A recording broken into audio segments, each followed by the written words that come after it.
Chapter 2, Zara. I woke before the alarm had a chance to ring. The room remained silent in that early stretch of morning when the sky outside the windows still carried the pale grey of approaching daylight. For a few seconds, I stayed exactly where I was, my body suspended between sleep and awareness, the familiar shape of the room slowly returning to focus around me. Instinct moved before conscious thought had the chance to intervene. I turned to the right side of the bed and stretched my arm across the emptiness beside me, reaching with the half-awake instinct of expecting another body there. My palm brushed against the cool surface of the sheet as my fingers spread outward, searching along the mattress with sureness. The fabric remained undisturbed. No warmth waited there. The realization arrived a second later, heavy and uninvited. It developed into my chest with the dull familiarity of a pain I had carried for years. I stared at the empty half of the bed for a long stretch before finally pulling my arm back to myself. My throat tightened as that same thought passed through my mind again, the one that visited every morning, whether I wanted it there or not. She was never going to be there. 3 years had passed, and my body still had not learned that lesson. For a few seconds, grief began creeping to the surface of my thoughts, rising gently from somewhere deep inside my chest where it seemed to wait patiently every morning. I recognized the familiar pull immediately. If I allowed myself to sit there too long, the sadness would swallow the entire morning before the day had even begun. So, I pushed the blankets aside and forced myself upright. The cold floor greeted my bare feet when I stepped out of bed. I stood there for a brief second, rubbing my face with both palms as I exhaled slowly, trying to shake off the heaviness that followed those first waking seconds. Not today, I muttered to myself. The words had become a habit over the years. Some mornings they worked better than others. I headed to the bathroom, turning on the shower before stepping beneath the stream of warm water. The heat spread across my shoulders and down my back, easing the stiffness that had settled into my body overnight. I lingered longer than I needed to, letting the steady rhythm of the water offer my thoughts a neutral anchor to rest on. 3 years. It had been years since the accident that took my wife from me. Years of waking up in the same bed, reaching across the mattress out of instinct, and remembering all over again that the space beside me would remain empty. My body still refused to accept the reality of it. Every morning, my fingers searched the sheets as though she might have slipped back into bed sometime during the night, returning without explanation. Every morning, the same disappointment followed. By the time I stepped out of the shower, the familiar heaviness had descended back into the corners of my chest where it usually stayed during the day. I dressed quickly, grabbing my keys from the kitchen counter before stepping outside. The morning sun had begun climbing over the houses across the street, casting long shadows across the driveway. My car sat exactly where I had left it the night before, waiting patiently for the routine that had defined my life since I returned to work. I slid into the driver's seat and started the engine. The radio came on automatically as the system powered up, filling the interior of the car with the low murmur of a morning talk show. The hosts were already halfway through some trivial conversation about weekend plans and local traffic updates. Normally, I wouldn't care much for that kind of chatter. These days, it served a purpose. The idle conversation offered my mind a gentle thread to follow, occupying just enough room to keep heavier thoughts from pressing in too quickly. Without it, the drive to the clinic often turned into a long stretch of memory I wasn't ready to revisit before the day even started. Still, there were mornings when those memories slipped in anyway.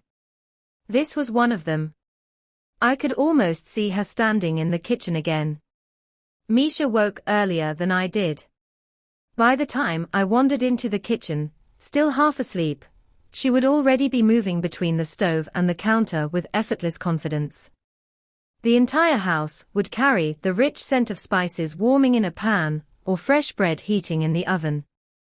Breakfast had never been optional in her world. She used to place a plate in front of me with that familiar stare that meant I had no choice in the matter. I would try to protest sometimes, claiming I was running late, or that coffee alone would be enough, and she would respond the same each time. By pushing the plate closer and raising an eyebrow that clearly said the conversation was already over.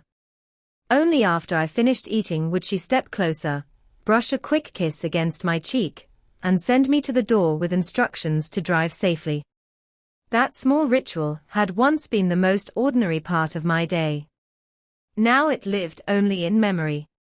Misha had built her entire life around food and the joy it brought people. She was a chef in the truest sense of the word, the kind who treated every dish as a chance to craft a memory that would linger long after the last bite. Her restaurant in downtown Providence had grown from a risky dream into one of the busiest places in the city. People lined up outside on weekends. Food bloggers wrote long, glowing reviews about her menu. Couples chose the restaurant for anniversaries and first dates, because the atmosphere carried a warmth that made every table feel personal. Her specialty had been fusion Indian cuisine, a bold mix of traditional flavors and unexpected twists. She experimented with endlessly until each dish felt just right. Diners returned again and again, because they never knew what new creation might appear on the menu next. Romantics came for candlelit dinners. Food critics arrived with notebooks ready.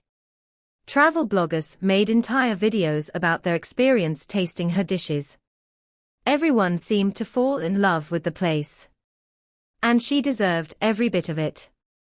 For years, Misha had worked longer hours than anyone I knew, pushing herself through endless late nights in the kitchen. She tested recipes, built a team, and learned the business side of the restaurant industry, while still trying to preserve the creative spark that made her cooking special. Her success had meant the world to her family. It had meant the world to me. Watching her stand in that restaurant during a busy evening, greeting guests while the kitchen buzzed behind her, had filled me with a sense of pride that never faded. She had built that life piece by piece. And then one night, an accident took it all. One terrible, senseless collision on a road that should have been completely ordinary. End of the day. No warning. No second chance. One day, she was standing in the kitchen arguing playfully with her sous chef about spice levels in a new dish. The next day, she was gone. The thought passed through my mind as I drove through the familiar streets to the clinic, and for a few seconds, I tightened my grip on the steering wheel as the old ache stirred again. It still felt unreal sometimes. A life so full of energy, ambition, laughter, and stubborn determination had ended in a single instant. I drove to the clinic, as I had hundreds of times before, following the familiar route through Providence, without really noticing the streets unfolding ahead of me. My body handled the mechanics of it with ease. Turn left at the second traffic light, merge onto the quieter side street that cuts behind the grocery store, then follow the long stretch of road that eventually curves to the clinic. It had become a routine, so deeply carved into muscle memory that I barely needed to think about it anymore. The radio murmured in the background, hosts discussing local events with cheerful enthusiasm that felt oddly disconnected from the heaviness lingering in my chest. I heard their conversation, but never truly absorbed any of it. My thoughts drifted in and out, brushing against fragments of memory before sliding again. By the time the clinic came into view, I had already pulled into the parking lot without remembering the final few turns. The small brick building stood exactly as it had, its modest front entrance framed by two large windows that opened into the waiting area. The painted sign above the door read Providence Animal Care, the lettering slightly faded from years of sun and winter storms. I parked in my usual spot near the side of the building and turned off the engine. For a brief second, I sat there with both palms resting on the steering wheel, staring through the windshield at the street beyond. Then I grabbed my bag, stepped out of the car, and walked to the front door. The morning breeze carried faint city sounds from down the block, distant traffic, a passing bus, and the faint bark of a dog somewhere nearby. The familiar scent of disinfectant and animal shampoo greeted me even before I stepped fully inside. I reached for the door and slid the key into the lock. The metal didn't resist. It turned immediately. I paused, my brow tightening slightly as I pushed the door open. The waiting area lights were already on. Inside, the clinic carried the calm order that came before the first wave of patients arrived. Rows of plastic chairs lined the walls beside a small table stacked with pet magazines that most people pretended to read while their animals fidgeted beside them. A corkboard near the front desk displayed photographs of recovered pets, dogs with crooked smiles, cats that had survived surgeries, even a few rabbits and parrots proudly posing with their relieved owners. But what caught my attention immediately was Riley. She stood near the supply cabinet along the far wall, carefully examining a small inventory clipboard while organizing bottles of medication on the shelves. Her blonde hair had been tied back in a loose ponytail that swung slightly each time she moved. She wore her usual dark green scrubs, with the sleeves rolled up, just enough to reveal the thin bracelets she never seemed to take off. She glanced up when the door clicked shut behind me. "Hey," I said, surprised as soon as she turned around. "What are you doing here this early?" Riley studied me for a second, before setting the clipboard down on the counter beside her.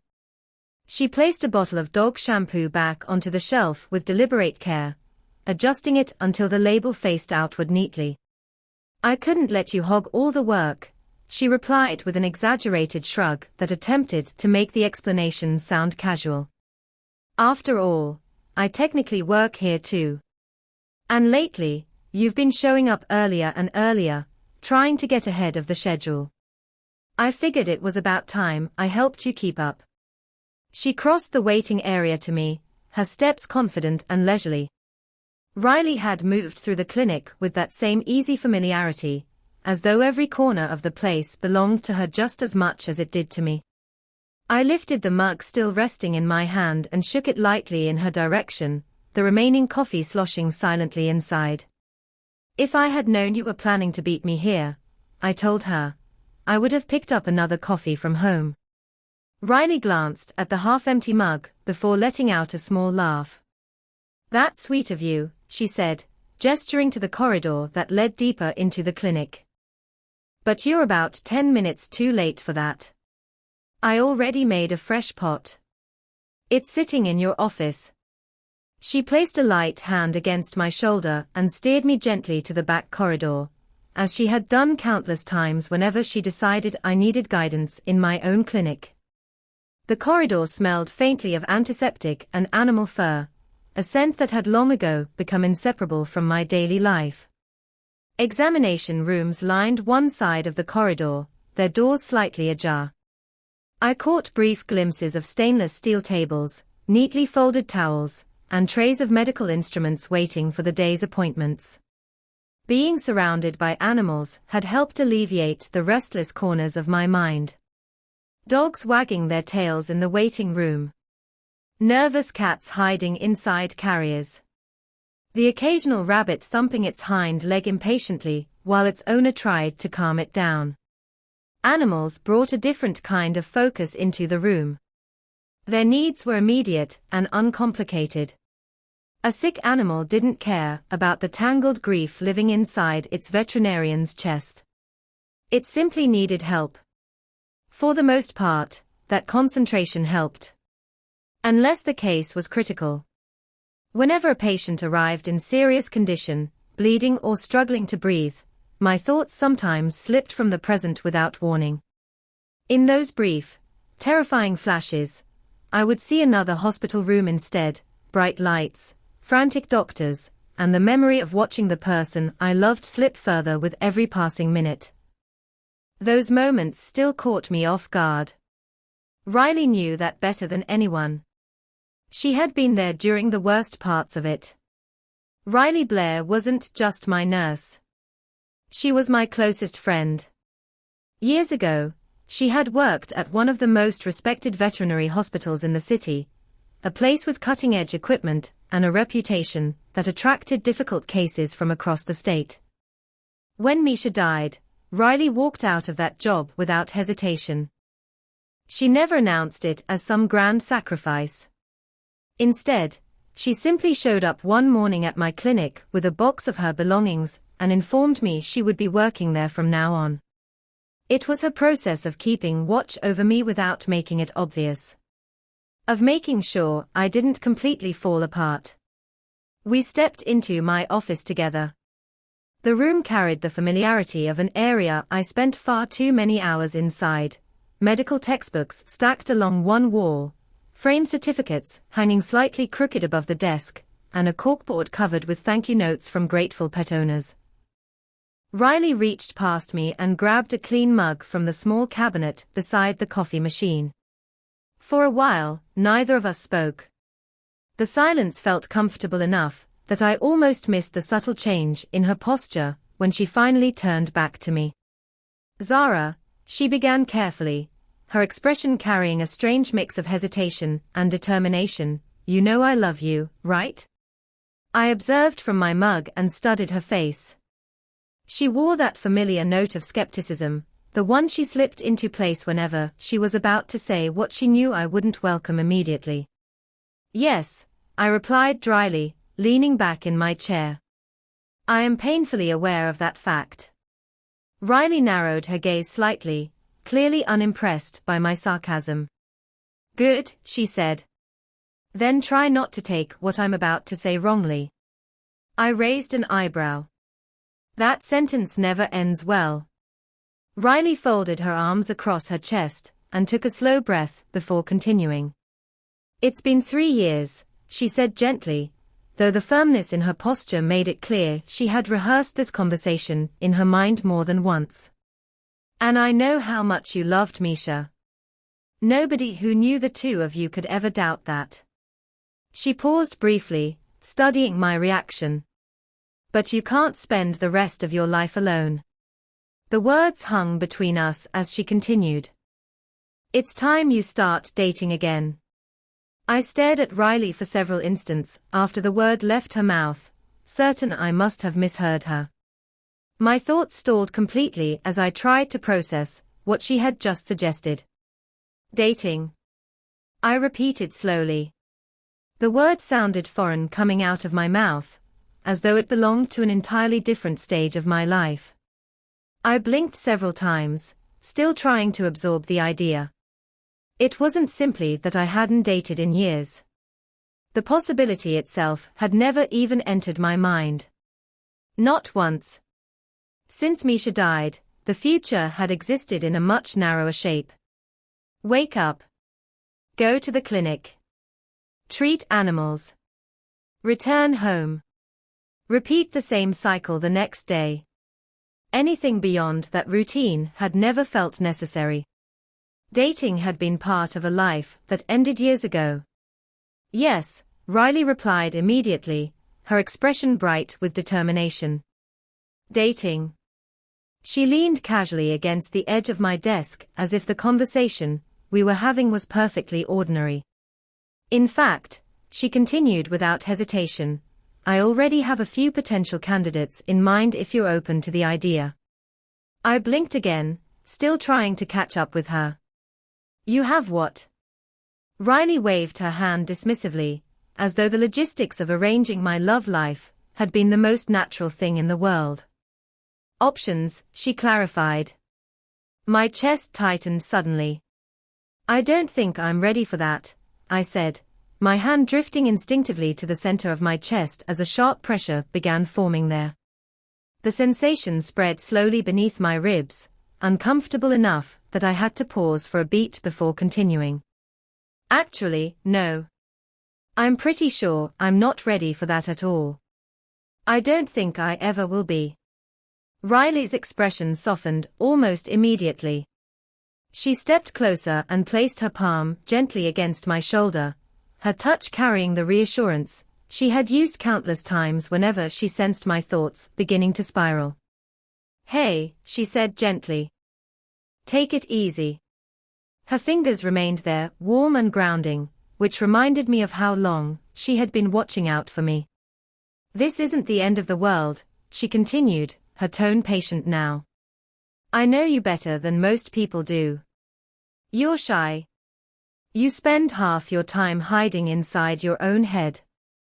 And you only come out of that shell when another drags you into the real world. Her mouth curved into a knowing smile. That's precisely why I went ahead and arranged it in advance. I stared at her again. You did what? Riley lifted both hands in a calming gesture. Relax, she said quickly.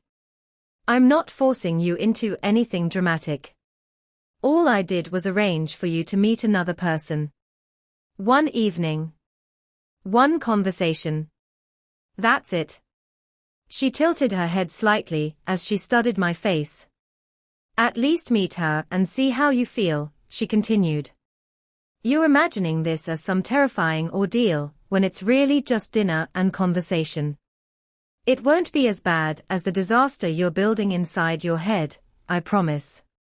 I leaned back in my chair and exhaled slowly, trying to let her words settle instead of immediately rejecting them. Part of me already knew she wasn't entirely wrong. Still, the thought of doing this again felt overwhelming.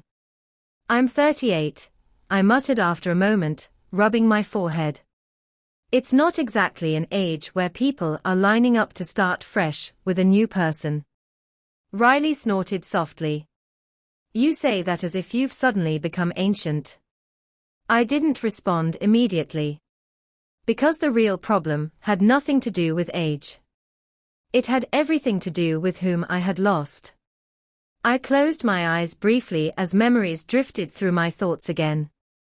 Misha had known exactly how to pull me out of my silent corners. Where I hesitated, she moved forward without doubt. Where I overthought every decision, she laughed and pushed me to whatever adventure she had already decided we were going to experience.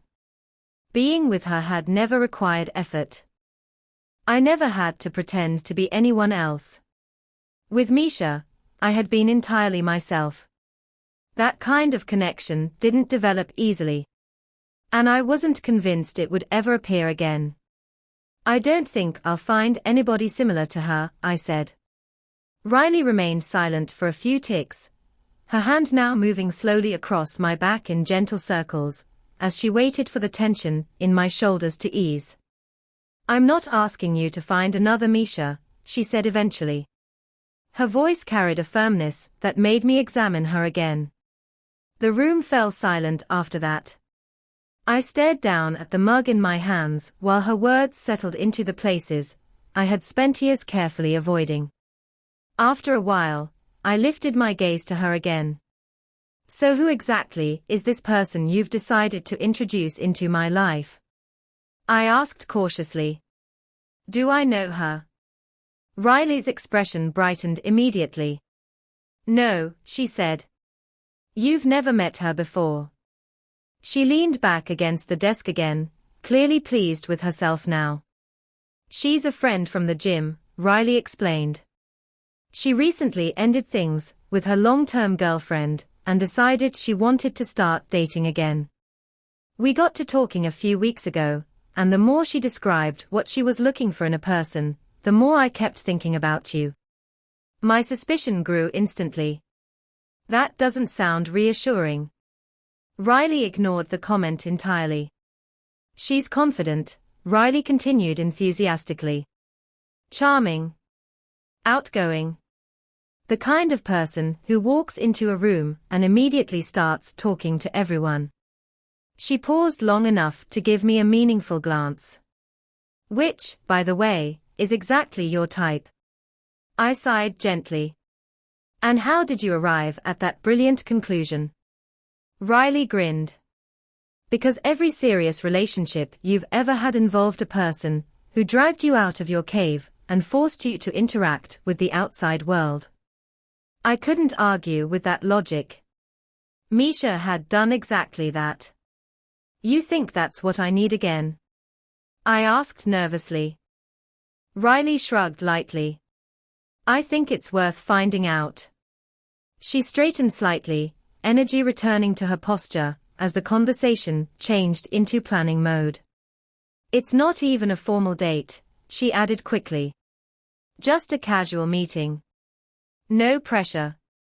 I considered her words carefully. It can't hurt, Riley continued. You talk. You get to know each other. If you enjoy her company, then maybe you can go on a proper date later. If you don't feel anything at all, then at least you tried. She lifted a finger as another idea occurred to her. And if the whole situation makes you uncomfortable, I can come along too. I blinked. You're offering to chaperone my first date. I prefer the term emotional support, she replied with a grin. Despite myself, a faint smile tugged at the corner of my mouth. After a few seconds, I shook my head slightly. So where exactly is this meeting supposed to happen? I asked. Please tell me you didn't promise her I'd meet her in some crowded restaurant. Riley laughed immediately. Oh no, she said. I know you better than that. She folded her arms and leaned forward conspiratorially. We're doing this at your house. I blinked again. My house? Yes, Riley said, as though the solution was obvious. Your territory. Familiar surroundings. No strangers staring at you across restaurant tables. No pressure to perform. Her grin widened. We'll have dinner together and just talk. That's all. She tilted her head slightly, watching my expression with exaggerated patience. What do you say? She asked playfully, you brave little skeptic. I leaned back in my chair again, letting the idea settle slowly instead of dismissing it outright. Maybe Riley had a point. Meeting anyone new might help untangle the constant loop my thoughts had been trapped inside for years. Even if nothing romantic came from it, it is an opportunity to talk to another human being without the conversation revolving around work or misery. At worst, it would be an awkward dinner. At best, perhaps it would remind me that life still existed beyond the memories I had been living inside. And even if it didn't lead anywhere at all, I already knew one thing for sure. I wasn't doing this alone. Between Riley and Harper, Misha's closest friend, who had stayed in my life after the funeral, I had somehow managed to build a small circle of people who refused to let me disappear into my grief completely. Sometimes that support felt inconvenient. But most days, it was the only reason I kept moving forward.